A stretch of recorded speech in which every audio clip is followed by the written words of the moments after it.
ಕುರ್ಚಿ ಕಿಚ್ಚು. ಈ ಕುರ್ಚಿ ಕಿಚ್ಚಿನ ಮಧ್ಯೆ ಪ್ರವಾಸ ಪಾಲಿಟಿಕ್ಸ್ ಕೂಡ ಜೋರಾಯಿತು. ಕಾಂಗ್ರೆಸ್ ಶಾಸಕರ ದುಬೈ ಪ್ರವಾಸಕ್ಕೆ ಮರುಜೀವ ಸಿಗ್ತಾ ಇದೆ. ಸಚಿವ ಜಾರಕಿಹೊಳಿ ಆಪ್ತರಿಂದ ದುಬೈ ಟೂರ್ಗೆ ಪ್ಲಾನ್ ಆಗಿದೆ. ತಣ್ಣಗಾಗಿದ್ದ ದುಬೈ ಪ್ರವಾಸಕ್ಕೆ ಮತ್ತೆ ಮರುಜೀವ ಬಂದಿದೆ. ಪ್ರವಾಸದ ನೆಪದಲ್ಲಿ ಜಾರಕಿಹೊಳಿ ಟೀಮ್ನ ಶಕ್ತಿ ಪ್ರದರ್ಶನ ಆಯಿತು. ದುಬೈಗೆ ತೆರಳೋದಕ್ಕೆ 15 ಶಾಸಕರ ತಂಡ ರೆಡಿಯಾಗಿದೆ. ಒಂದು ಕಡೆ ಕಾಂಗ್ರೆಸ್ನಲ್ಲಿ ಸಾಕಷ್ಟು ಬೆಳವಣಿಗೆ ಒಳಗೊಳಗೆ ಆಗ್ತಾ ಇದೆ. ಕುರ್ಚಿ ಕಿಚ್ಚು ಜೋರಾಗಿದೆ.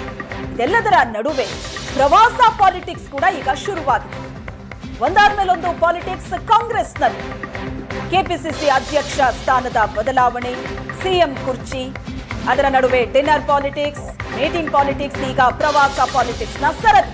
ಡಿಕೆ ಶಿವಕುಮಾರ್ ವಿರುದ್ಧ ಸಮರ ಸಾರಿದ್ದು ಯಾಕೆ ಸಾಹುಕಾರ್? ತಿಕ್ಕಾಟದ ಬೆಂಕಿಗೆ ಮತ್ತೆ ತುಪ್ಪ ಸುರಿದ ಹಿಡಕಲ್ ಡ್ಯಾಂ. ಬೆಳಗಾವಿಯ ಹಿಡಕಲ್ ಡ್ಯಾಂನಿಂದ ನೀರು ಸರಬರಾಜು. ಧಾರವಾಡದ ಕೈಗಾರಿಕಾ ಪ್ರದೇಶಗಳಿಗೆ ನೀರು ಸರಬರಾಜು. ಸೈಲೆಂಟ್ ಆಗಿ ಕಾಮಗಾರಿಯನ್ನ ಡಿಕೆ ಶಿವಕುಮಾರ್ ಶುರು ಮಾಡಿಸಿರೋದು ಮತ್ತೊಂದು ಸುತ್ತಿನ ತಿಕ್ಕಾಟಕ್ಕೆ ಕಾರಣವಾಗ್ತಾ ಇದೆ. ಅಲ್ಲಿಗೆ ಜಾರಕಿಹೊಳಿಯನ್ನ ಡಿಸಿಎಂ ಡಿಕೆ ಶಿವಕುಮಾರ್ ಅವರ ಈ ನಡೆ ಕೆರಳಿಸಿದೆ.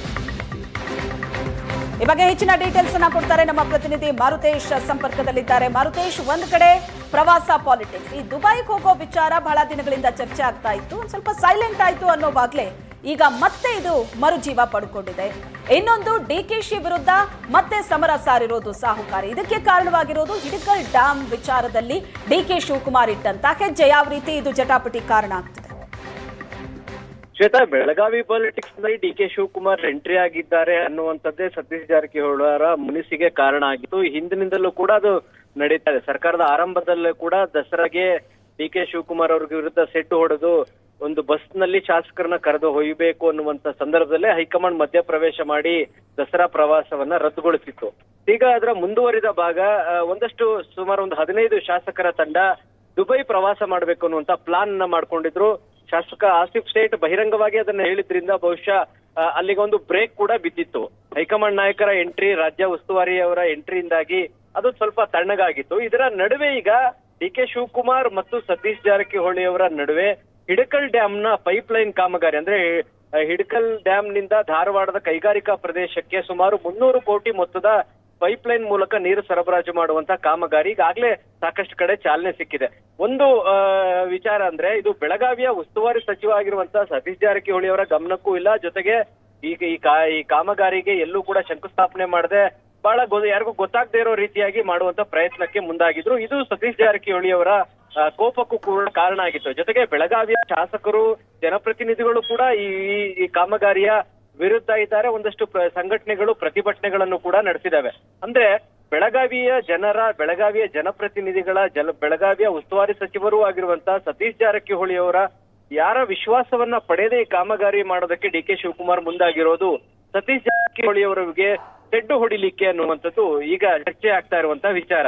ಸೊ ಇದೇ ಕಾರಣಕ್ಕೆ ಸತೀಶ್ ಜಾರಕಿಹೊಳಿ ಬೆಂಬಲಿತ ಶಾಸಕರು ನಾವು ನಮ್ಮ ಶಕ್ತಿ ತೋರಿಸೋಣ ಅನ್ನುವ ಕಾರಣಕ್ಕಾಗಿ ಈ ಫೆಬ್ರವರಿ 2ನೇ ವಾರಕ್ಕೆ ದುಬೈ ಪ್ರವಾಸ ಮಾಡುವಂತ ಒಂದು ಪ್ಲಾನ್ ಅನ್ನ ಮಾಡ್ಕೊಂಡಿದ್ದಾರೆ. ಈ ಹಿಂದೆ ಈ ಪ್ಲಾನ್ ಇತ್ತು. ಸದ್ಯಕ್ಕೆ ಅದು ಹೈಕಮಾಂಡ್ ಮಧ್ಯಪ್ರವೇಶ, ಉಸ್ತುವಾರಿಗಳ ಮಧ್ಯಪ್ರವೇಶದಿಂದ ತಣ್ಣಗಾಗಿತ್ತು. ಸೊ ಈಗ ಹಿಡಕಲ್ ಡ್ಯಾಮ್ ನ ತಿಕ್ಕಾಟದಿಂದಾಗಿ ಈ ದುಬೈ ಪ್ರವಾಸಕ್ಕೆ ಮತ್ತೆ ಮರುಜೀವ ಬಂದಂತೆ ಆಗಿದೆ.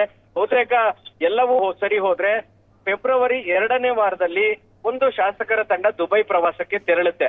ಆ ಮೂಲಕ ಡಿಕೆ ಶಿವಕುಮಾರ್ ಅವರಿಗೆ ನಮ್ಮ ಜೊತೆಗೆ ಶಾಸಕರು ಇದ್ದಾರೆ ಅನ್ನುವಂತ ಒಂದು ಮೆಸೇಜ್ ಪಾಸ್ ಮಾಡೋದು, ಜೊತೆಗೆ ಹೈಕಮಾಂಡ್ಗೂ ಕೂಡ ಈ ಬೆಳಗಾವಿಯ ಪಾಲಿಟಿಕ್ಸ್ ಅನ್ನ ನಿಯಂತ್ರಣ ಮಾಡದೇ ಇದ್ರೆ ಮುಂದೆ ಅದರ ಪರಿಣಾಮಗಳನ್ನ ಎದುರಿಸಬೇಕಾಗುತ್ತೆ ಅನ್ನುವಂತ ಒಂದು ಮೆಸೇಜ್ ಕೊಡುವ ಸಲುವಾಗಿ ಶಾಸಕರ ತಂಡ ದುಬೈ ಪ್ರವಾಸ ಮಾಡುವಂತ ಪ್ಲಾನ್ ಅನ್ನ ಹಾಕೊಂಡಿದ್ದಾರೆ. ಒಟ್ನಲ್ಲಿ ಈ ಬೆಳಗಾವಿ ಪಾಲಿಟಿಕ್ಸ್ ಅನ್ನುವಂಥದ್ದು ಕರ್ನಾಟಕ ಸರ್ಕಾರದ ಮೇಲೆ ಪರಿಣಾಮ ಬೀರೋದು ಅದು ಈ ಹಿಂದಿನಿಂದಲೂ ನಡ್ಕೊಂಡು ಬಂದಿದೆ. ಹಿಂದೆ ಮೈತ್ರಿ ಸರ್ಕಾರ ಕೂಡ ಅದೇ ಕಾರಣಕ್ಕೆ ಪತನ ಆಗಿತ್ತು. ಸೊ ಈಗ ಕಾಂಗ್ರೆಸ್ ಸರ್ಕಾರಕ್ಕೂ ಕೂಡ ಬೆಳಗಾವಿ ಪಾಲಿಟಿಕ್ಸ್, ಅದರಲ್ಲೂ ಸತೀಶ್ ಜಾರಕಿಹೊಳಿ ಮತ್ತು ಡಿಕೆ ಶಿವಕುಮಾರ್ ನಡುವಿನ ತಿಕ್ಕಾಟದ ಪಾಲಿಟಿಕ್ಸ್ ರಾಜ್ಯ ರಾಜಕಾರಣದ ಮೇಲೆ ಬಹಳ ಪ್ರಭಾವವನ್ನು ಉಂಟು ಮಾಡ್ತಾ ಇದೆ. Shweta, thank you Maruthesh. ನಿಮ್ಮೆಲ್ಲ ಡೀಟೇಲ್ಸ್.